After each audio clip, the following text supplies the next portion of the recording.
Welcome to No Silver Spoons, the podcast that tells it like it is when it comes to leadership, business, and building something real. Now in its third season, this show is hosted by Sarah Beth Herman, a 5-time CEO who's built 5 personal brands, making over 8 figures while staying for the communities she's served. Why no silver spoons? Because in leadership, no one hands you success on a platter. There's no shortcut, no easy pass, and definitely no silver spoon.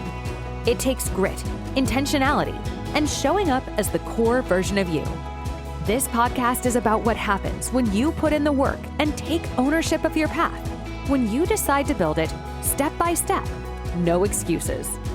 Every week, you'll get tools, stories, and fresh perspectives to keep you moving toward the results you want. You'll walk away with clarity and focus on what actually moves the needle without the fluff.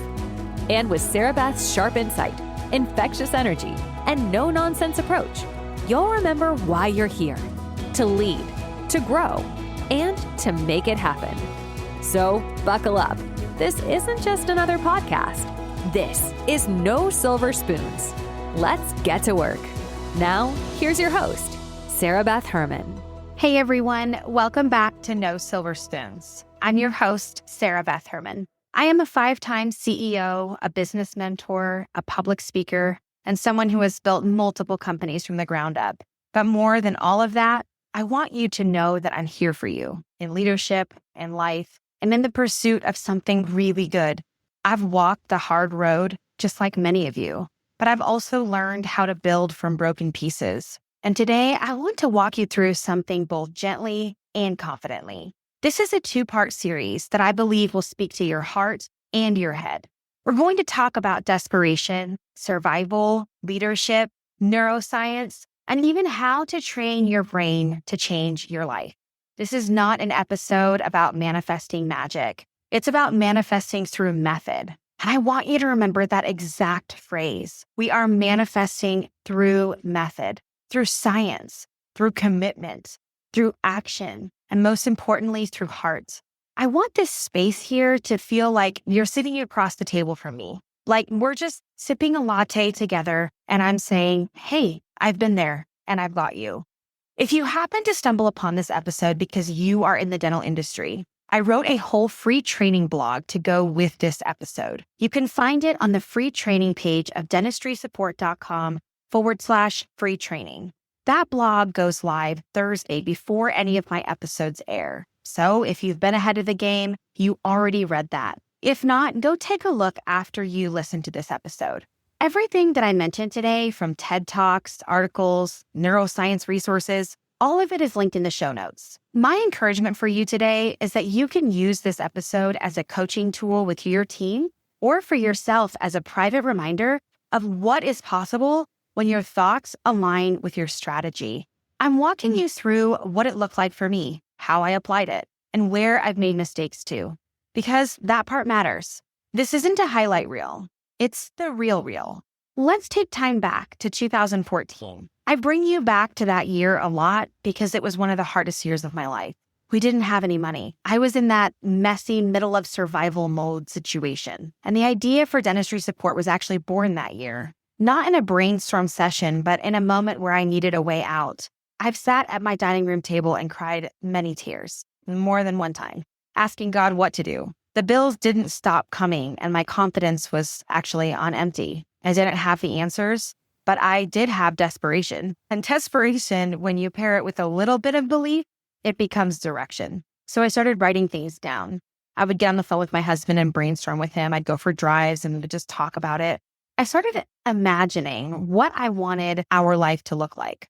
You see, my husband, he's always been the one that believed in making dream boards and writing goals down. And every time he would try to get me to do this, I really did it haphazardly. I wasn't really doing it to do it. I did it because he wanted me to, and I wanted him to see that I cared about things he cared about. But if I'm being honest, I really didn't care about it. It's a little bit kooky for me. Like, okay, let's cut out pictures from a magazine and write down that one day we're going to have $1 million.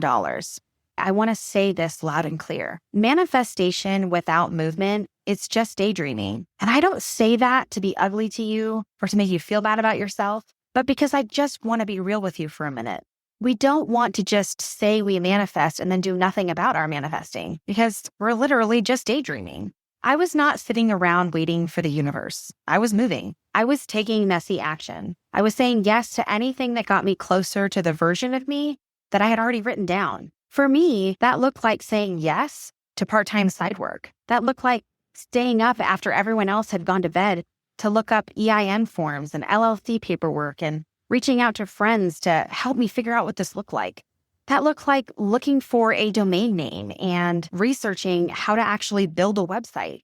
I was Googling how to invoice someone professionally because I had never even done that before. I started using Google Forms, and now when I go back to that Google form that I used for onboarding, I literally cringe. I was trying to recall what other IT companies had done with dental offices I had worked in so that I could appear that I knew what I was talking about when I was setting up remote access for things. I was doing something that science now fully supports, something that rewires our minds for growth and for achievement. I just didn't know the terms yet. I didn't know I was creating thought patterns, but I did know something in my gut. If I keep going, something had to break loose. Now, neuroscience is not something new to this podcast, No Silver Spoons. I've talked about it before in previous episodes, and I'm going to link that previous episode in the show notes, so go listen to that. But let's just give a little bit of a refresher here. Neuroplasticity, that is the brain's ability to rewire itself based on repeated thought and action. Now think about that for a minute, just for 1 second. Studies from MIT and Harvard show that writing and visualizing goals activates the prefrontal cortex, and it builds new neural pathways. So when you rehearse a goal, your brain lays track like a train, telling the body, prepare to move here. So when I started writing my goals down in 2014, I didn't know I was rewiring my brain, but I was. Repetition is one of the key mechanisms behind neuroplasticity. So every time I repeated that line, I have built a company that supports our family, I was laying a new track. Then there's Reticular Activating System, or known as RAS. This is your brain's filter. It sorts through millions of pieces of information that you encounter every day, and it decides what is important based on what you are focused on. Dr. Andrew Huberman explains that when you write a goal and you reread it daily, your RAS goes to work scanning your world for anything that matches. So opportunities, people, ideas, they all start popping up. I remember specifically writing that I wanted to work with dental offices all across the country. At the time, I had one, but within months, I was meeting people online. I was joining forums. I was having conversations that never would have happened if I hadn't trained my mind to look for them. So if you're ever thinking about a business you want to start, or a leadership problem, or a mentor that you want to be, or a mentor you want to have, if you're ever thinking about how to get new business and you're like, oh, this idea just came into my mind, you are actively creating this. You are actively doing this in your mind. A new way to do marketing, or a new thought of how to market, or someone I've heard say something transitions into an idea now I have in my mind about how to grow my business. And I'm like, wait, that's crazy. No, it's not crazy. It's science. Science is happening all around you. Let's talk about mirror neurons and motor cortex activation. So I'm going to say those again because it's kind of like a little bit of a tongue twister, but I want you to start remembering these words and phrases because this is going to help you as you continue to grow. Mirror neurons and motor cortex activation. So when you visualize yourself achieving something, your brain activates it as though you are already doing it. So a Stanford University study showed that athletes who visualize winning significantly improve their performance. The same principle works for leadership and business. Visualization isn't make-believe, it's actually brain training. I would imagine client calls going really well, even the bad ones. Like before I would hop on the call, I would talk about how positive it was. I would see emails saying, and then all of a sudden I would start seeing emails coming in like, I'm ready to enroll. I would pretend I was onboarding a new office or a new client. It made me better when the real moments came because I would actually walk through what that looked like. If you ask my team today, I am absolutely known for being like, hey guys, I just thought of something that needs to be added to our onboarding form or our onboarding process. Can you do XYZ or add this for the next client that we onboard? I mean, it's just this constant visualization, this constant realization that you're already where you are meant to go.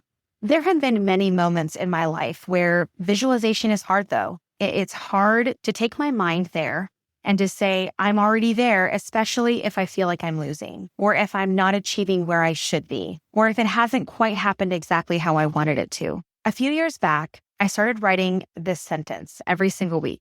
I would write, I have added $10,000 in revenue to X business. This was a specific business I was trying to grow at the time. Now, I didn't say I want to grow by $10,000 in revenue. I said I have added $10,000 in revenue to X business. Here's the wild part about that. Every single week that month, we did it. We hit that $10,000 growth each week. 4 weeks, 4 winning weeks. But here's what you don't see, the behind the scenes structure. I wasn't just sitting in good vibes. I was redoing SOPs, redoing videos, redoing training. I was reevaluating offers. I was designing, articulating, and writing new podcasts. I was making training. I was working on social media thoughts and ideas. I was meeting with my team and having honest conversations about our strengths and where we were wasting time. I was waking up early to look at financials. I wasn't hoping, I was aligning. This is what I want you to understand. Mindset plus method plus motion equals manifestation. So write that down. Open your notes app on your phone, grab a piece of paper, a sticky note. I don't care what you need. Mindset plus method plus motion equals manifestation. Every day I lived like the revenue was already there. I held meetings like the clients were already coming in.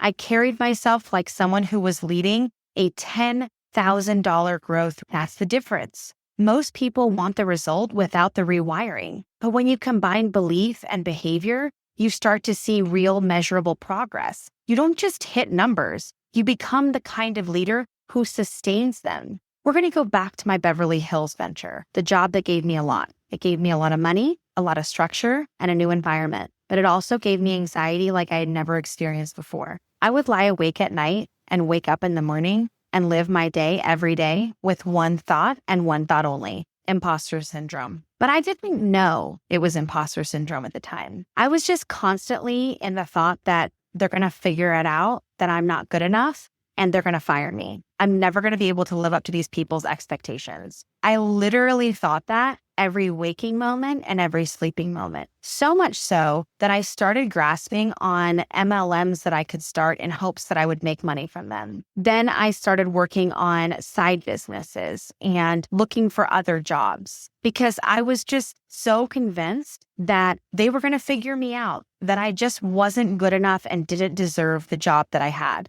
Now, if you've never heard of imposter syndrome, or you have heard of imposter syndrome, I want to remind you what it actually is, because we all suffer from it. I'm not the only person that's ever thought it, especially when having a new job or a new title. We all experience it, even the people that look really, really confident. Imposter syndrome is that internal narrative, the one that says you're not qualified, even when you absolutely are qualified.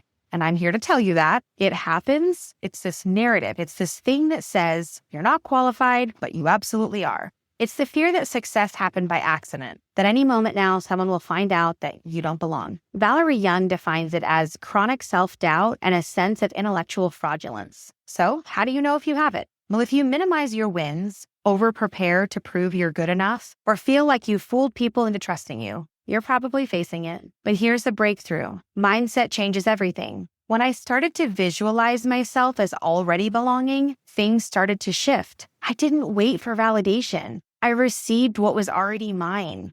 Dr. Joe Dispenza teaches that the brain doesn't know the difference between what's happening and what is vividly imagined. So why not imagine that it's meant for you? I still had anxiety, but I wasn't led by it anymore. I was led by vision. And when you're led by vision, you start showing up differently in your work, in your words, and in your decisions. So let's put this to work. Here's how you can start applying this method. Yes, this method to your life and to your leadership. Write in the present tense. I have built a business that pays me X dollar amount. Write it every day. Present tense locks the brain into belief. Say it out loud every morning. This activates the Broca's area, the Wernicke's area, and the auditory processing, all parts of the brain involved in encoding long-term memory. Visualize it. Close your eyes for 60 seconds and picture one decision you'd make today if your goal were already met.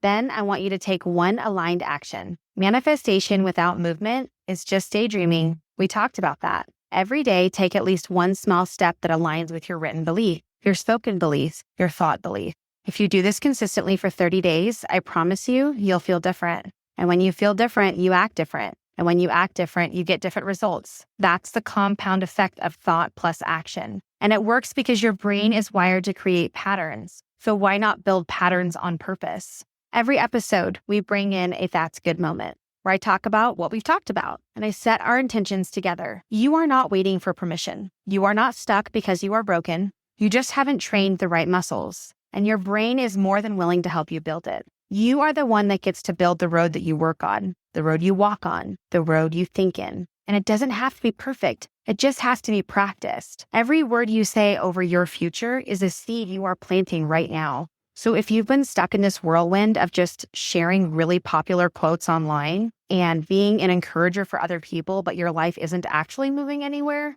now is the time to start truly changing and manifesting where you want to be and where you want to go and where you are already meant to be. Your action steps for this week are simple. I want you to journal your I have sentence. Write it every morning for the next 7 days. Check out the free training, both available on dentistrysupport.com/free training or sarahbethherman.com. Both of these sites will break down this episode into digestible content for your team and your growth, depending on your industry. Review the links in the show notes. Review the TED Talks, the studies, especially Huberman Lab, Dr. Joe Dispenza, and Dr. Tara Swart, and Valerie Young. And as a little bonus, set a calendar reminder to revisit this episode in 30 days. Measure what has changed. In part 2 of this series, we're going to go deeper into routines, rituals, and rewiring. We're going to talk about how leadership identity is formed, how repeating belief shapes your decisions, and how to help your team do this too. Thank you for spending this time with me this week. Next week will be part 2, and we are building on even more. Your brain is already ready for it. I'll catch you on the next episode. Thanks for joining us in another episode of No Silver Spoons, powered by Dentistry Support. Remember, success doesn't come with shortcuts, and leadership doesn't come with a silver spoon. It's built on hard work, intentional action, and the decision you make every day to keep moving forward. If you're ready to connect or join the conversation, text us using the link in the show notes or visit sarahbethherman.com for more. And while you're there, don't miss our digital library, packed with tools to help you keep growing and leading with purpose. Keep showing up, keep doing the work, and know this, you've got everything it takes. We'll see you next time on No Silver Spoon.